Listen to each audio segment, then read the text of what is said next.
Hello students, कैसे हैं? बढ़िया जी। आज हम लोग अपने फिर एक इम्पॉर्टेंट पेनाल्टी के टॉपिक को लाए। सर जब आप आते हैं कहते हैं इम्पॉर्टेंट जी, कोई भी प्रोविजन अनइम्पॉर्टेंट नहीं होता।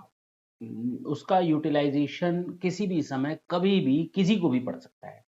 तो ये जो आज जो हम लोग बात कर रहे हैं ना, ये तो उसका स्कोप ही इतना बड़ा है। NGO, trust, hospitals, CA institute कि नहीं, जो नॉट फॉर प्रॉफिट ऑर्गेनाइजेशंस होते हैं, जिन्होंने अपना रजिस्ट्रेशन इनकम टैक्स में कर रखा है और जिनको गवर्नमेंट इस बेसिस पर एग्जेम्पशंस देती है कि आपने जो ट्रस्ट और एनजीओज खोले हुए हैं उनका पैसा आप मिस यूटिलाइजेशन नहीं करेंगे, या इस पैसे को किसी इस तरह से यूटिलाइज नहीं करेंगे जिससे आप किसी स्पेसिफाइड पर्सन को डायरेक्टली और इनडायरेक्टली बेनिफिट देते हो। मेरी बात आपको क्लियर कट समझ में आ गई होगी। मैं फिर से बोलता हूं, गवर्नमेंट का इस सेक्शन को लाने का मेन पर्पज है ऐसे ट्रस्ट और ऑर्गेनाइजेशंस जो सेक्शन 10 और 11 का बेनिफिट लेते हैं, एग्जेम्पशंस अवेल करते हैं और वो अपनी इनकम कम दिखाने के लिए अपने फंड का मिस यूटिलाइजेशन करते हैं। इस तरह से उस फंड को डाइवर्जन करते हैं जिससे कि उनकी इनकम कम हो और उसका भी एग्जेम्पशन मिल जाए और उस फंड को अपने किसी स्पेसिफाइड पर्सन को ट्रांसफर किया जा सके। तो अगर आपने ऐसा फर्स्ट टाइम वायलेशन किया है देन 100% आपके यूपर पेनाल्टी लगेगी इंस्टेड ऑफ द टैक्स, क्योंकि वो अमाउंट आपकी डिसअलाउड हो जाएगी। उस पर तो आपको टैक्स देना ही देना है और जितना आपने मिस यूटिलाइजेशन किया होगा एंटायर अमाउंट के बराबर बराबर आपके ऊपर पेनाल्टी लगेगी अगर ये फर्स्ट टाइम का वायलेशन है। तो मैं बात कर रहा हूं सेक्शन 271। आई चोट लगती है ना, तो आई दा तो ये वही चोट गवर्नमेंट ने मारी है आई करके, उई नहीं आई और इसमें अगर आप सेकंड या फर्दर सब्सिक्वेंट आपको इस तरह के वायलेशन में पकड़े जाते हैं तो पेनाल्टी का अमाउंट, वो टैक्स तो लगेगा ही लगेगा, वो डिसअलाउ हो करके पेनाल्टी का अमाउंट डबल हो जाएगा, twice of the amount which is misutilised. Yes और नो? तो अगर आप इनडायरेक्टली और डायरेक्टली रिलेटेड पर्सन को बेनिफिट देते हैं, एनजीओ और ट्रस्ट बनाने के बावजूद स्पेसिफाइड पर्सन को बेनिफिट देते हैं, तो ख्याल रखें, ध्यान रखें, अगर आप पकड़ में आ गए, अरे मैं आपकी बात नहीं कर रहा, मतलब एक जो बंदा है जो इस तरह का काम करा है, अगर वो पकड़ में आ गया एसएससी, तो भैया समझ लेना फिर।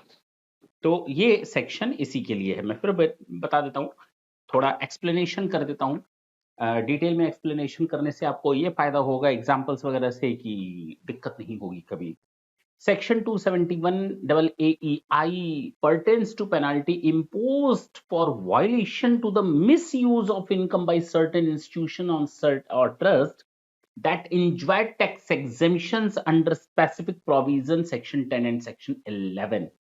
This section was introduced to curb the practice of passing unreasonable benefits to trustees or specified persons, ensuring that the income of such exempt entities is applied solely for their intended charitable or religious activities or purposes. Provision क्या कहता है section 271 AAE का, कि अगर कोई institution और trust और fund जो सेक्शन 1023C में, जैसे एजुकेशनल और मेडिकल इंस्टीट्यूशंस हैं, आपका सीए इंस्टीट्यूट भी आता है और सेक्शन 11 सीएस भी आता है, सीएमए भी आता है, सेक्शन 11 चैरिटेबल और religious trust violates the condition of exemption by providing unreasonable benefits to a trustee or specified person which are defined under section 13(3). तो सेक्शन 13 सब सेक्शन 3 में जितने स्पेसिफाइड पर्सन डिफाइन किए गए हैं, ट्रस्टी और वो, अगर उनको अनरीजनेबल बेनिफिट या मिस यूज किया जाता है फंड का, these specified person typically include the founder, trustee, manager और देयर रिलेटिव्स और any other entity in which they have a substantial interest. 20% benefit का फर्स्ट वायलेशन करेंगे तो penalty is equal to the misutilised amount of expenses और subsequent violation पर twice. The penalty is imposed by the assessing officer and is in addition to any tax payable by the institution. Importantly, this penalty aims to deter the diversion of exempted income for personal gain, ensuring compliance. ठीक है।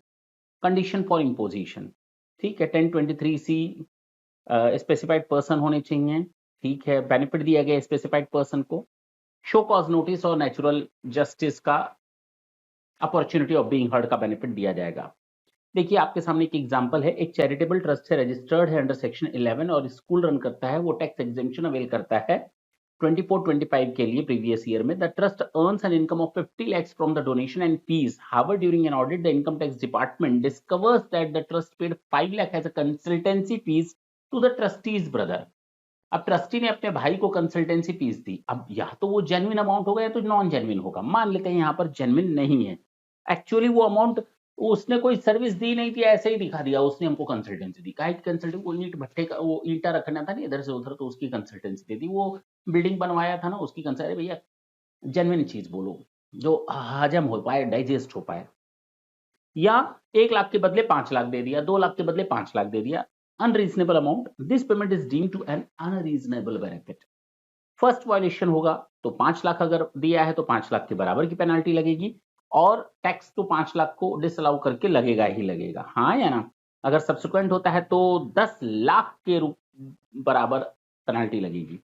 मान लो next year में trust ने फिर से 3 लाख उसको दे दिए, तो 3 लाख वो तो हटेगा ही हटेगा. अब 6 लाख रुपए का उसके ऊपर क्या लगेगा? पेनाल्टी लगेगी. तो पिछले साल वायलेशन किया 5 लाख का, तो 5 लाख के बराबर की पेनाल्टी लगी. इस बार उसने 3 लाख फिर से डाइवर्जन किया, मान लेते हैं 3 लाख अनरीजनेबल है, तो 6 लाख के बराबर की पेनाल्टी लगी. फर्दर वायलेशन हुआ है, टोटल लायबिलिटी बहुत ज्यादा हो गई, ट्रस्ट को पे करना पड़ा. तो ये चीज आप याद रखेंगे. की पॉइंट्स क्या है? Reasonable cost defence. अगर कोई पेनाल्टी इन केसेस में नहीं लगेगी अगर इंस्टीट्यूशन या वो ट्रस्ट या जो एनजीओ है, एनपीओ है, वो प्रूव कर देता है कि रीजनेबल कॉजेस थे वायलेशन के और वो जानबूझकर नहीं किए गए. यानी कि एक दे दिया गया सुई और धागा, भैया इसको पकड़ कर तुम डूबते हुए को तिनके का सहारा दे दिया, किनारे हो सकते हो. अपील. इंस्टीट्यूशन के ऊपर अगर ऐसी पेनाल्टी लगाई जाएगी तो वो अपील कर सकते हैं, कोई दिक्कत नहीं है, अगर उसे लगता है कि गलत तरीके से पेनाल्टी इंपोज की गई है तो. Important है objective. The provision ensures that the tax exempt entity operates in a transparent manner and do not siphon off funds for personal benefit under the guise of the charitable activities. अब दो words एक आपके लिए नए आ गए जो आपके study mat में भी नहीं मिलेंगे अभी फिलहाल इस तरह से. तो साइफन ऑफ फंड का क्या मतलब होता है? साइफन ऑफ फंड का मतलब होता है, suppose a charitable trust collect donation to the help poor people or children. The trust has 10 lakhs in its bank account, and but the person managing the trust draw 2 lakhs from that account and uses to buy a car for its own purposes, not for the trust purposes, without anyone knowing. इसको हम कहते हैं personal use को siphon of fund, यानी fund को गलत तरीके से यूज करके पर्सनल यूज में ले आना. और गाइस ऑफ चैरिटेबल एक्टिविटीज का मतलब क्या होता है? चैरिटेबल ट्रस्ट है, उसने एक स्कूल बिल्ड किया अनप्रिविलेज्ड स्टूडेंट्स के लिए. The trust collect 20 lakhs in donation. However, the trustee uses 15 lakhs of that money to buy a luxury car for themselves and 5 lakhs for school. Trust ने उसको cover करने के लिए अपने report में शो किया कि उन्होंने 20 लाख पूरा का पूरा कहां यूज किया है? ट्रस्ट के ऊपर खर्च किया है, मिसयूज किया गया है under the guys of the charitable activities. यानी उन्होंने उसको इस तरह से अमली जामा पहनाने की कोशिश की है कि जो हमने वो कार खरीदी है, basically that is not for our own purposes, that car will be used for the purpose of the benefit of the trust और इंस्टीट्यूशन. अरे भैया 20 लाख में से 15 लाख आप कार खरीद रहे हो, गाड़ी खरीद रहे हो लग्जरी अपने यूज के लिए, और कर रहे हो poor children, under privileged students को और चिल्ड्रन को आप बेनिफिट दोगे. कौन सी बात कर रहे हो?